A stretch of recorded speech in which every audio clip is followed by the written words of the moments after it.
Okay, the study really challenged us to move beyond what we have seen in the prior storms or disasters, even the most severe. We had to critically examine the nation's preparedness for a catastrophic, widespread power outage, one that is beyond anything that we have experienced in terms of severity, scale, duration, and consequence. And we found that the status quo of existing frameworks and processes is not enough to prepare for and respond to these events. That is not to diminish the important work that is being done in many fronts. There has been continuous improvement in our disaster response processes and frameworks, especially following the severe natural disasters experienced in the past decade. We also learned of a number of ongoing efforts by industry and government, Chris mentioned some of them, that are important and should continue to be advanced and supported. When we last met in June, we shared with you the results of the scoping effort that helped narrow the focus for this current study.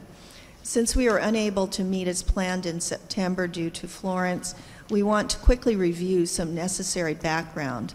First, we will provide a quick overview of the scoping effort, followed by our tasking from the National Security Council and how we approach this study, including what we mean when we talk in this study about catastrophic power outages.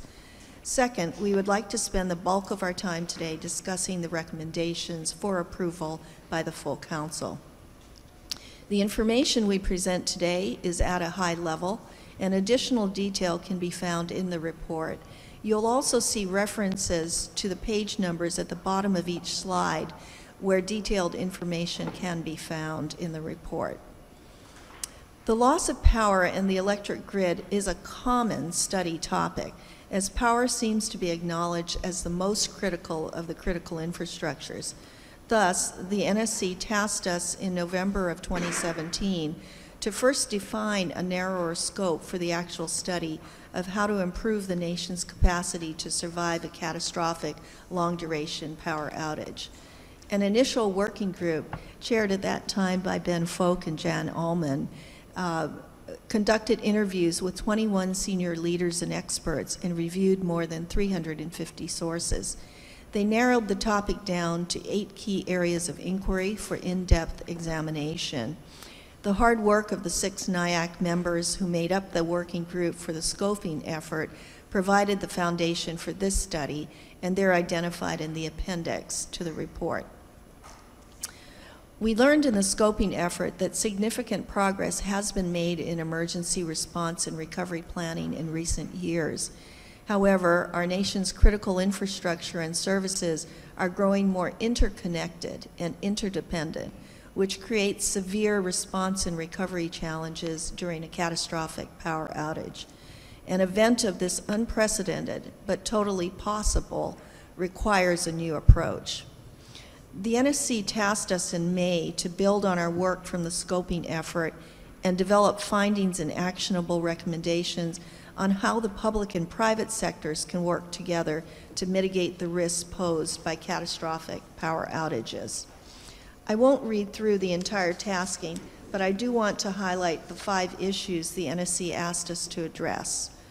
Approaches to increase resilience and reliability to infrastructure systems, including through investments. The factors needed to maintain national and economic security and critical lifeline operations while restoring power. The ability to prioritize and coordinate resource sharing across federal, state, and local entities and the private sector.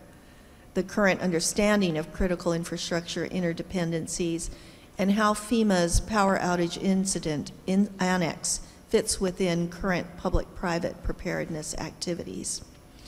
To complete this study, the NIAC formed a working group of 10 members, many of whom also participated in the scoping effort to give us continuity during the study itself. And I want to thank the working group members who I named earlier. The scoping effort provided us with a framework, but we knew we needed to vet and validate those ideas. To do this, we formed a study group of 13 subject matter experts from many different sectors, and a full list is included in the backup slides, and several of those members are here in the room today as well. The study group gathered an enormous amount of information through research and panel discussions with dozens of experts. The work of the study group was a key input for the working group to help us develop our recommendations and supporting findings. And I will mention that the study group really was at the operational level. It consisted of people who are really in the trenches working these issues day in, day out, and we felt that that would be a good way to vet many of the initial findings of the scoping group. While the study group conducted its work, the working group pursued its own information gathering through research and interviews with senior leaders in government and experts in infrastructure, security, and resilience. Between the scoping effort, the study group, and the working group, we interviewed 65 experts in government, industry, at NGOs, in academia, and reviewed more than 700 sources. Based on all of the insights and information gathered, we found that while the nation has steadily improved its ability to respond to major disasters, existing plans and strategies would fall short during a catastrophic power outage. And so what did we mean when we said catastrophic power outage? There are a number of terms used by federal agencies and in the emergency management space to describe severe, long-lasting disasters, and we are not replacing those definitions. I won't read through all of these, but we did feel like we needed to define what we thought the NSC was asking us to study to make sure that we didn't cross over into other efforts that were ongoing. And so defining it helped us frame the study and provide the context.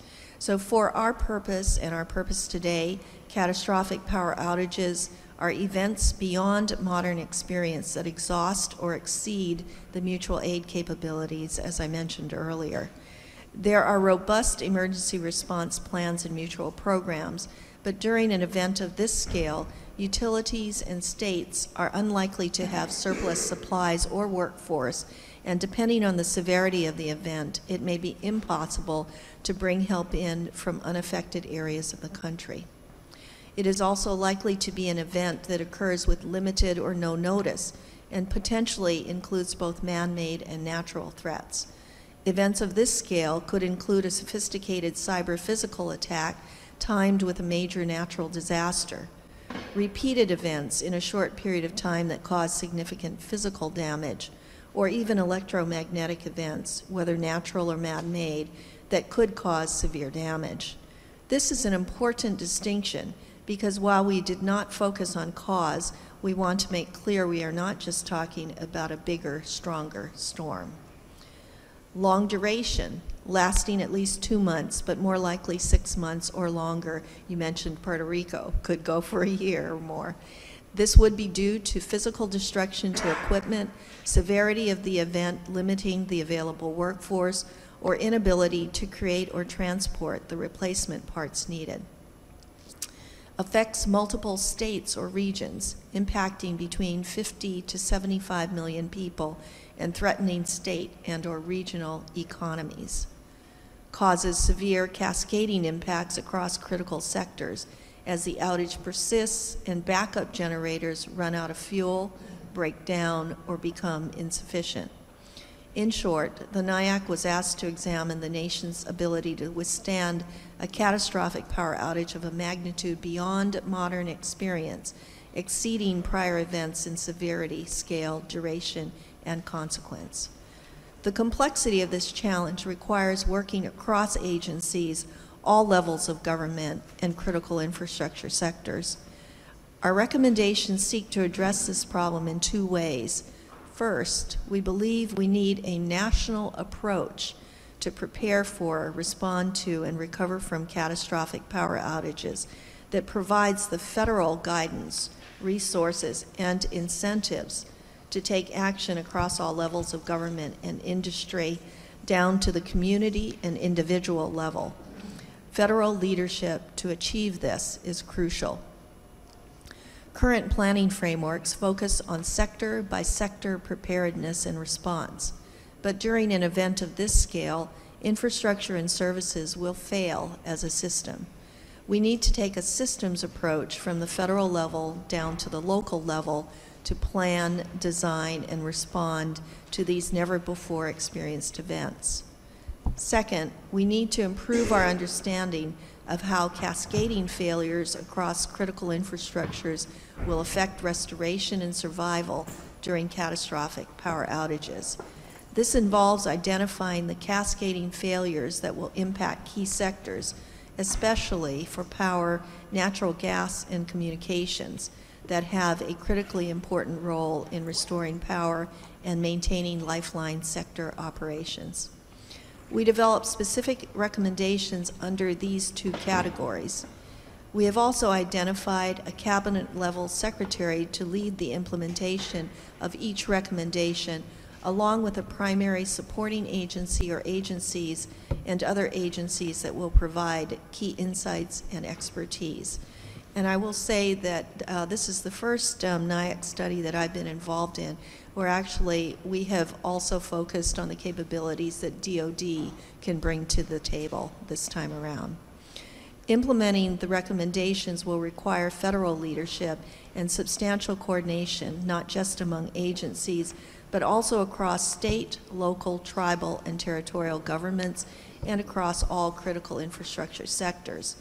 Finally, through the course of the study, we learned about a number of ongoing initiatives in the public and private sector that are in line with our recommendations and should be supported and advanced. In the interest of time, the recommendations will only be summarized today, but our report provides more details on the action needed and the findings that create the basis for the recommendations. Our first recommendation is around the federal authorities. An event of this scale, with severe economic and national security implications, will require an unprecedented level of federal leadership.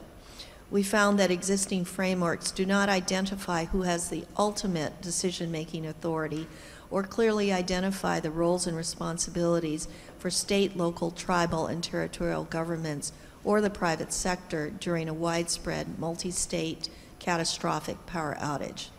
It will likely engage the military and cause the federal government to exercise authorities that have rarely or never been used. While this is understood conceptually, it remains unclear how authorities would change, who would make decisions, and how resources would be coordinated. A first step to examine and clarify the authorities that may be exercised during catastrophic power outages. Specifically, we believe an examination of federal emergency authorities is needed to identify how these authorities could be activated, by whom, and what the implications are for the private sector, state and local responders, and ultimately how these authorities might support presidential action. As part of this process, cabinet-level officials need to be identified to lead, and there must be established processes for how they engage with the public and private sector and with state, local, tribal, and territorial governments to manage the impacts which will cascade across critical infrastructure. We understand that mission, budget, and authority are central to a federal agency's ability to take action. We recommend that catastrophic power outages be included as a high priority mission not only for the Department of Energy and the Department of Homeland Security, but also the Department of Defense and key offices and agencies within them. Finally, private sector expertise will be crucial for identifying issues and to respond more quickly to what will likely be no notice or limited notice events. We recommend enhancing critical infrastructure participation at the National Infrastructure Coordinating Center and the National Cybersecurity and Communications Integration Sector, the NIC and the NCIC. We recommend that private sector representatives be on site full-time to better understand center operations and provide industry perspective and insights. At a minimum, the electric, financial services, and communications sectors are currently structured to easily identify appropriate representatives from the sector coordinating councils or information sharing and analysis centers to be on site. But these cannot be the only sector representatives. Other critical lifeline sectors, such as oil and natural gas, water and wastewater systems, and transportation systems, need to work with DHS to determine the appropriate representatives and level of engagement at the NIC and the NKIC. Given the cross-sector requirements of this recommendation, we believe that the Secretary of Homeland Security is best positioned to lead, but DOE and DOD will have important roles in supporting this effort. Finally, there are two ongoing initiatives that align with this recommendation.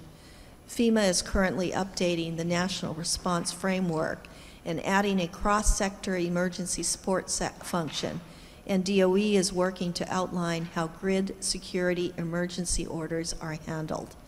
These initiatives should be continued and supported. And now for our next recommendation, I'll turn this over to Ben Folk, who co-chaired the scoping effort. Ben?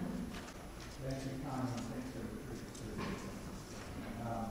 building infrastructure and community resilience for this type of catastrophic event is challenging because there's no common understanding of what we need to be prepared to withstand. Yeah, I had it on. Is it back on? Okay. Keep me posted. And potential consequences that we must mitigate. There's no common agreement on the level of redundancy or resilience that is needed for electric systems. There's also no common understanding of how long other sectors, water and wastewater treatments, hospitals, and communication service providers are prepared to go without power, communications, or other critical services. Federal design bases and design standards and criteria can guide planning and mitigation efforts, serve as a basis to develop appropriate incentives and investments, and provide the framework needed for investments to be made over time. The design basis should take into account the cross-sector implications and cascading service failures of a catastrophic power outage. We also need to better understand the financial implications of a catastrophic power outage and how economic risks need to be factored in. We recommend an assessment of the economic and socioeconomic impacts of these events. The analysis should also examine and identify any barriers to federal financial support services for tribal and territorial governments to ensure that they have access to resources given the economic and geographic limitations some face. There are two ongoing initiatives that we believe the federal design basis could be integrated into or supported by. The National Institute of Standards and Technology Community Resilience Program provides tools, guidance, and resources to assess resilience and support informed decision-making. We would recommend that the federal design basis criteria be integrated into this program's efforts. The newly formed National Risk Management Center is in the process of identifying national critical functions, and we recommend that the results of this analysis and the center's analytical capabilities be shared with state, local, tribal, and territorial governments and owners and operators to help inform decision makers as they identify state and community level critical functions that must be prioritized for restoration and hardening investments. The implementation of this recommendation is going to involve a number of agencies, but should be led by the Secretary of Homeland Security, with DOE providing the primary support role. Other agencies that will have crucial roles include the NRMC, the NIST Community Resilience Program, and the Council of Economic Advisors. So Bev Scott will be presenting our next recommendation. Bev? Ben, thank you very much. I'm going to speak to the recommendation regarding community enclaves. While the NIAC focuses specifically on infrastructure, this study has made us very keenly aware that resilient communities and the American people are the cornerstone of infrastructure recovery. The reality is that any event that requires a mass evacuation of people will use up critical resources, likely overwhelm transportation pathways, and seriously impact the available workforce for recovery. It is also quite likely that a catastrophic power outage affecting tens of millions of people may mean that evacuation is impossible. And if an event stretches into weeks or months, many will want or need to return to their homes. The practical reality of all of this is that we need to place specific emphasis on helping to make it possible for people to shelter in place. This will require a massive cultural shift to build resilience at the individual and community level. But really, it is not anything that's that new for the American people. And I date myself, although, and it really is the next generation from what Mark was talking about earlier, because back when I grew up in inner city Cleveland, Ohio, we had National Prepared. My mama was down there changing water and tuna fish cans and all of that. And that was the hunker down, okay? But now we go into the next generation, which is the bounce back, okay? And that's really, so the American people have done this, okay? And so we're really talking about that massive cultural shift. It will also require the federal government to provide the guidance and the resources needed to accomplish this. We recommend that the federal government, led by the Secretary of Homeland Security, develop guidance and provide resources for states, territories, cities, and localities to design and create community enclaves. These community enclaves are not new mass shelters or camps. They would leverage existing facilities and the supporting infrastructure they need. The enclaves would be strategically located across communities to support public health and safety by co-locating critical services and resources and allowing residents to be able to stay in their homes when that is possible. We are not talking about a race to build new structures, although that may be the answer in some instances. First, we suggest leveraging and building upon existing community structures. Schools, malls, could be an indoor stadium that can be upgraded using agreed upon resilience standards, fuel, power, communications, and creating local resilience centers quicker and at less cost than just running out building new ones, okay? That said, guidance and resources will be needed to establish these enclaves, starting with identifying the critical lifeline functions that must be provided, supported, and for how long: electricity, fuel, clean drinking water, wastewater services, food, refrigeration, emergency medical services, communications capabilities, and some access to financial services have been identified by all the folks that we have been just pleasure to talk with, are just some of the critical lifeline services that would be needed to sustain local communities and prevent the necessity for mass migration. So while not a cookie cutter, this is really important work that will require that there are going to have to be some clear but very simple requirements.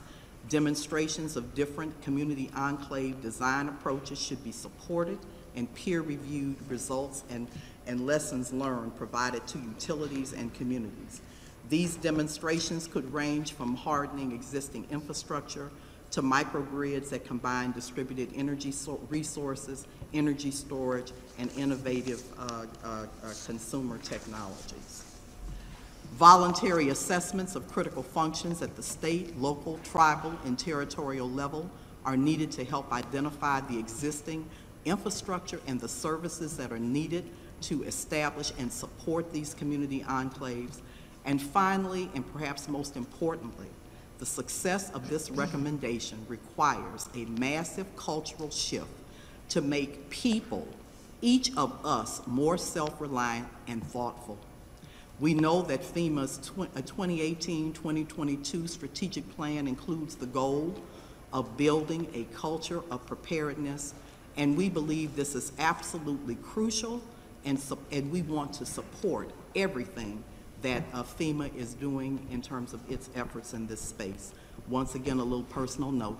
I have family all through the Gulf, Mobile, Louisiana, Texas, and we are blessed to have 6 elders, and they range from 84 to 94 years old, one to be 95. And that needs to start, and it does, with a personal family thing of what do we do? Ain't sister over here, this one over here, because you cannot have the expectation when something hits, okay? And those are just some of the kinds of things that just it's not rocket science, okay? That are some of the things that when we're talking about this, it needs to get, all of us have a responsibility. So here we believe again that the Secretary of Homeland Security is best positioned to lead implementation of this recommendation with primary support from FEMA's Cybersecurity and Infrastructure Security Agency, DOE, and the NIST Community Resilience Program will also have very key roles in this implementation. And now I am going to turn it over to Terry Boston, who will review recommendation number 4. If I can, and kind of using your earlier comment that we could jump in throughout, if that's okay. So this, as we were talking in June, we got the initial readout of the report. The community enclaves piece was probably one of the more innovative aspects of the report, and that still resonates. I did want to point out that Jeff Byard from FEMA has joined us. You do mention a few things in here, whether it's Administrator Long has really been hitting this community of preparedness over the last 2 years. Secretary Nielsen, persistence, resilience, the resilience agenda that we're kicking off. So I didn't want to make sure, Jeff, if you wanted to say anything. Thanks, Director, and we'll see out some of the best seafoods in Rhode Island, so I know it well. I don't know, we may have power issues with you. Not for a long time. Just gonna hold it up now.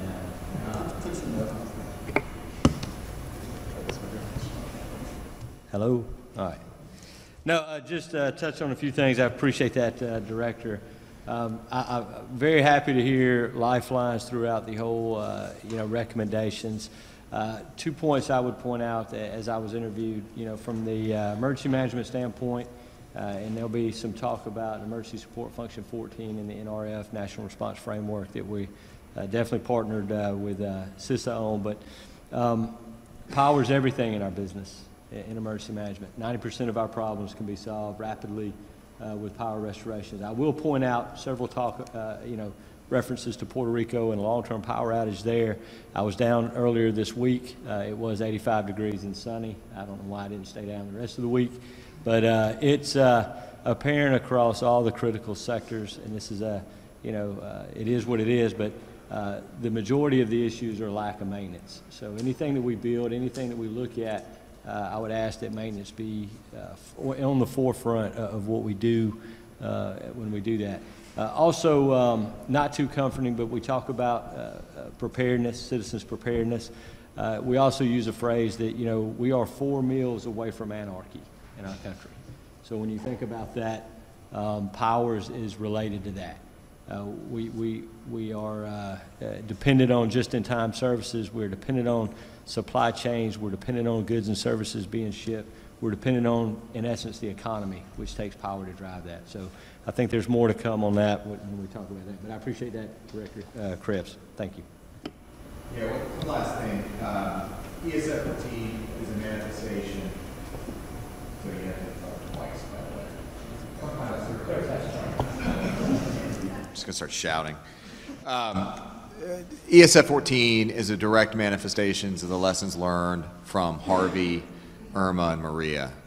We piloted it this hurricane season, and we'll include it in doctrine for the next hurricane season. But there are other things that we're continuing to learn through hurricane season, whether it was Florence or Michael. That was the first time I'd really seen close coordination between power and communications. We were making some jokes between DOE and DHS about some of the band names that we had created, heavy metal band names like Chainsaw Discipline. Any of you that were on those calls pulled together by the ESSCC, what can we do to ensure that we're not seeing siloed emergency response? Again, these are things that are captured here that will manifest in the subsequent implementations. But we are continuing to learn, continuing to implement, and it's good to see that some of that feedback is rolling into the report. If I can just say something, because this is kind of one of my biggest hot buttons, is this right here, and I just want to add my 2 cents on it. Is that really around that cultural shift in education, and I think we got to start even in the school systems, starting young, right? what do people need to do in case of crisis, and really getting that public-private partnership involved when community crisis hit. And the more involvement we have around that, and I go back to that bird flu, that get community stimulation, preparedness, we cannot do enough around that. And the more we prepare early, and in case it never happens, it's great, but if it does happen, the communities are prepared. And the faster people are prepared, the faster they're more resilient, and self-reliant, it helps us all get up and moving faster. So, and that's what we saw in Puerto Rico even, in that analysis, communities that were active and were more able to do that themselves versus waiting for help for someone to go help them. So I just really want to pound on that. We need to figure out how to get that education out there, because we do not do that at all today. And we really need to start that education process. Am I on? Okay. I usually project so much that it's not. But the other thing is, when you talk about how do I feel as a person, as a public, in terms of confidence, when I feel that I'm engaged and I know what I'm doing, and I'm doing something other than just hunkering down, okay, then I'm on, okay? And so I think in terms of that, you can't stop there's only so much you can do. Mother Nature's gonna do what Mother Nature's gonna do, whatever. But just that, even attitudinally, okay, when you get people engaged and they're working on it, that's when you got it really going. So I just think some of that you can't necessarily quantify it all, but everybody knows what I'm talking about, and that's a good thing. Just 2 very quick points on that, and I agree. This is a very important point. It's not the number one. There's been a good emphasis, especially this year, to say that the first responders, but not the firefighters, police, search and rescue, et cetera, first responders are your neighbors that are coming to help. And then secondly, this doesn't in certain places already, and kudos to Anchorage, Alaska. So 2 weeks ago, they had an earthquake, but that was informed by the 1960 earthquake. They created the building codes, they enforced them, they made hard decisions, they taught the people to practice this stuff.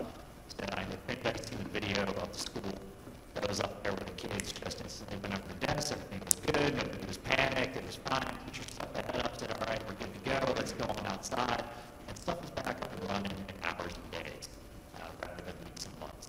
So that's the model we want, and kudos to that, and let's replicate that as well. To build on this, the Brits say they're 4 days, instead of 4 days, they're 3 days away from anarchy. Aussies have 10 days of food and water supply in every home, so there are lots of things we can learn international. But I'm talking today about the incentives that we need. Next slide, please.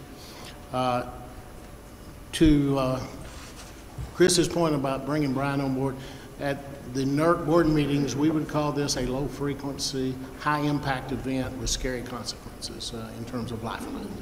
To Mark's point in his opening, this is Puerto Rico with 50 million people in the dark, and the August 14, 2003 blackout had 60 million in the dark, but it was a 3-day event and not months in this regard. So think Puerto Rico, that scale and duration, but 50 to 60 million people in the dark.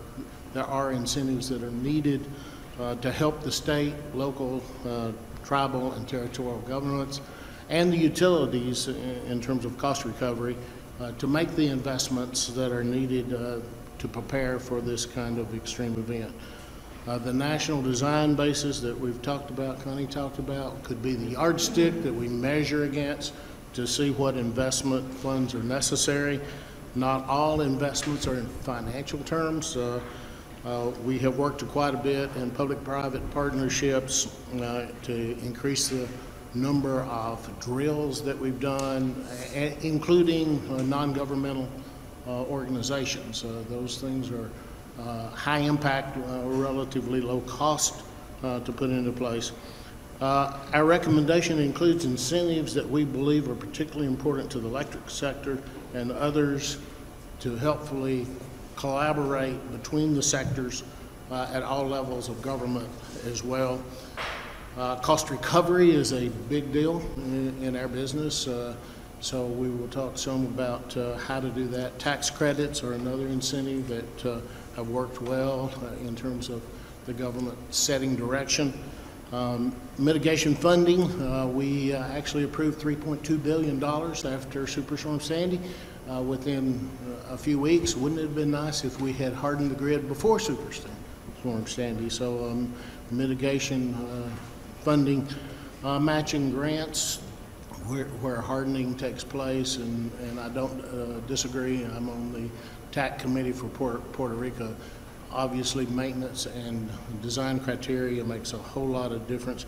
Another area is engaging the insurance industry in this and discuss potential rate structures that value the investment. I was surprised. I met with Lloyd's of London, and they're willing to insure a geomagnetic storm. So we need to be thinking about how we can cover this with insurance. We believe the Secretary of Treasury should be the primary support for this this recommendation. Obviously, Pat, DOE, and other sector specific agencies should lead the effort as well. FERC has to be involved if we're going to take action and get investments that we need. Other federal agencies may play a very important role as well. I would like to kind of pause here and continue the discussion, especially from the work group members and the council on things that we need to do before we move on to talk about cross-sector interdependencies. And we have seen water, communication, and power in every event I've worked is the important cross-sector interdependency. So. Actually, there's a great bridge between the last recommendation and this recommendation. It just so happens it's the perfect day to be talking about it. The President signed an executive order yesterday relating to opportunity zones, which were created by the tax cut last year. We had a couple of very large events on this yesterday. So for those that don't know, there are about 8,000 specifically designated census tracts that are called opportunity zones. And the opportunity there is through an established fund, private sector capital that is invested in these zones for a variety of purposes can be tax deferred for a period of 5 years to 10 years. 10 years provides the maximum level of tax deferment here. And this is actually just being implemented. Treasury is just releasing some of the rules and regulations around this now. But when you look at a long-term, a 10-year type of investment, that is perfect for attracting infrastructure development and infrastructure investment.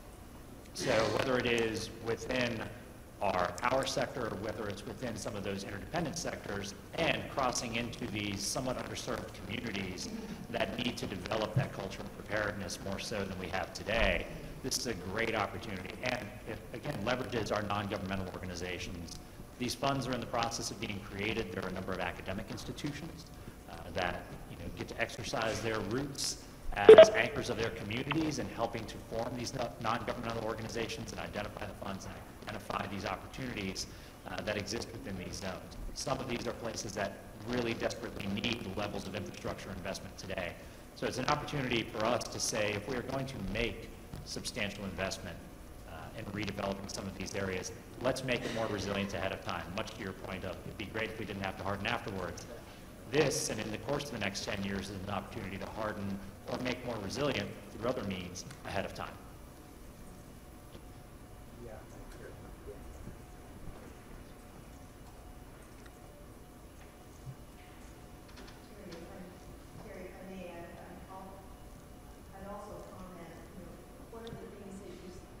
One of the things that you see in this recommendation is that portfolio of incentives, because, Mark, as you mentioned earlier, the incentives for regulated industries might be different. It might be cost recovery, but then for competitive industries, it might be like you're talking about these tax breaks or opportunity zones.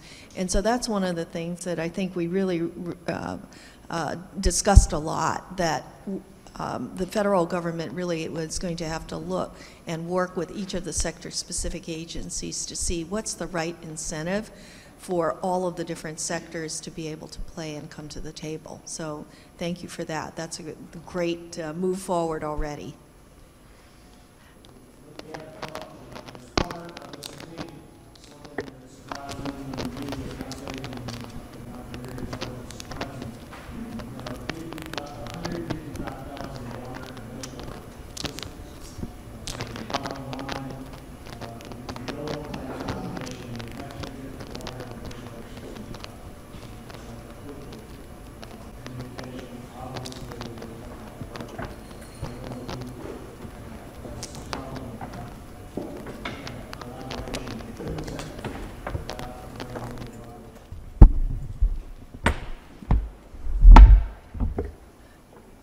So let me stop before we move to sort of the second category of recommendations and just ask if there's any other questions about the first part. Bob, you look like you've got one there.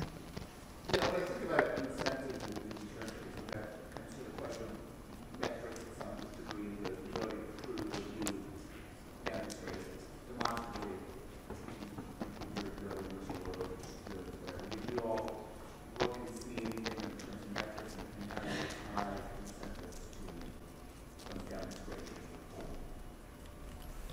I can give you a example on the Florida Peninsula. You may know we have some hurricanes down that way, and you take Hurricane Hugo, took 28 days to respond and recover. We changed the design criteria. The Public Service Commission and FERC allowed cost recovery of hardening the grid, and I think it was 7 days on the last hurricane and yes, we moved, as Connie said, 60,000 electrical workers into that area very quickly, but the bottom line is design criteria and hardening matters.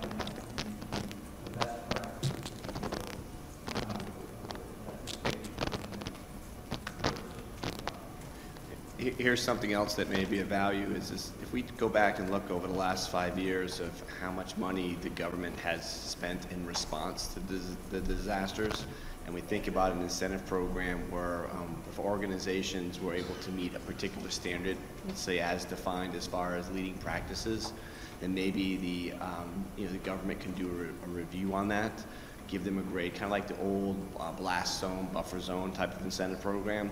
We could probably look at the numbers and almost somewhat self-justify the fact of the incentive program to help reduce the numbers of costs spent if organizations were able to get to a certain level. Jeff, are you guys looking at the ROI on assistance? The ROI on public assistance versus the mitigation grants up front? We are several things that very interested in Rich, what you just said. I think there's a look into that, and then for the co-ops and others that are eligible after the fact under the Stafford Act, we're really pushing fixed cost estimate grants that we can get out quicker than traditional methods, which I think lines up very well with what the documentation and how the cooperatives can do that. So several things, but we would encourage and support any change. As you know, the FEMA grants, as most of ours are public sector, which limits us to a wide range of customers. I like what Director Krebs says, a customer-based organization and powers a lot of private as well. So, we would encourage and look into any recommendations that would allow us to help strengthen in anything we can do on the front end. I believe it's, $1 spent on the front end saves us $7 on the back end, so, and that's across the board. Director, I don't know if that answered your question specifically.